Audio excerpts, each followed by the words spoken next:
Raha tompoko lafinaritra tompoko vavy akafaliana nanolorananao ny mety toetry ny andro ho an'ny 3 andro voalohany amin'ny herinandro miditra io. Ao anatin'izay ary dia mahazo vahana indray aloha mivaratra asa. Ao anatin'izay 3 andro manaraka izay zany hoe ny fiantraikan'izay zany aloha zany dia ny orana no isy aty amin'iny motsiraka sananynosy manontolo iny atoko somary mandraondraona mety aranerika indraindray ny aty amin'ny ilana sanany avoatany. Ny maripana zany no somary midina kely ihany koa aty amin'ny ilana sanany avoatany manontolo fa ny ankoatr'izay kosa dia misy fiakarana raha ho an'ny aty amin'ny avaratra andrefana sy ny avoany andrefany nosy aty. Jerentsika amin'ny atsipiriany izay fa mialohan'izay koa dia misy aloha zany ny filazana makasika ny abetsahan-drotsakorana mety hatratra 70 ka hatramin'ny 90 milimetatra ao anatin'ny iray andro androtsakorana aty amin'ny molotsiraky ny faritra Atsinanana raha ho an'ny rapitso manokana mitatra aty amin'ny analanjorofo aty zany talata ary ny alarobia dia mitatra aty amin'ny Ambatsoa aty. Izay makasika ny jerentsika avy hatrany ny mety toetry ny andro ho an'ny rapitso maraina. Rapitso maraina dia misy onana avokoa ny Ambatsoa, analanjorofo, Atsinanana, Vatovazofinany ary Atsimasinana mandraondraona ny lasany avolotany mety aranerika zany ny vomaraina aty amin'ny faritra sisa kosa dia ifandimby ny rahona sy ny masoandro.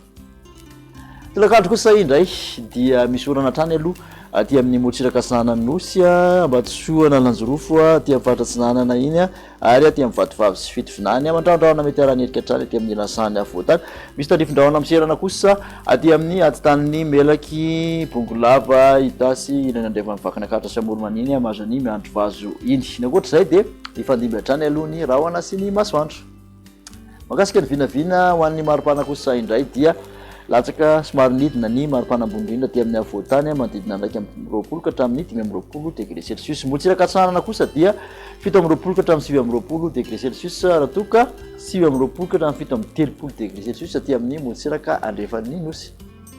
Mafana indrindra raha manerana ny nosy dia 730 degré celsius Morondava, Mahajanga ary Antsohino ahitana izany.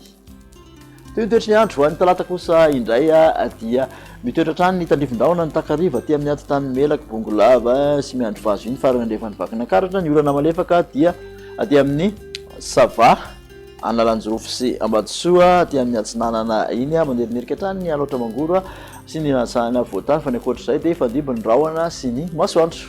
Maripana voavinavina raha ho an'ny talata kosa indray dia manodidina ny 220 ka hatramin'ny 520 hatrany ny aty amin'ny avoatany mafana indrindra motsiraka Atsinanana 920 ka hatramin'ny 30 degré celsius 230 ka hatramin'ny 730 any amin'ny motsiraka andrefany nosy iny ny mafana indrindra moa dia ny avaratra andrefana sy ny avoany andrefana 730 degré celsius Antsohy, Mahajanga ary Morondava 930 kosa any Maintirano any. Amaranantsika ny toetry ny andro kosa indray dia ny alarobia misy hatrany ny orana malefaka aty amin'ny motsiraky ny Analanjorofo sy ny Ambatsoa ary ny faritra Atsinanana sy ny faritra Sava iny. Ny ankoatran'izay dia ifandimby ny rahona sy ny masoandro. Raha ny maripana voavinavina ho an'ny alarobia dia manodidina ny 70 ka hatramin'ny 320 degré celsius mafana indrindra aty amin'ny avoatany. Motsiraka Atsinanana dia 720 ka hatramin'ny 30 degré celsius 930 ka hatramin'ny 930 eo motsiraka andrefana mafana indrindra izany dia tafakatra 30 degré celsius any Mahajanga any sy any Morondava any. Makasitraka anao anaraka izay hatramin'ny farany dia manasanao indray ho amin'ny manaraka indray. Veloma tompo.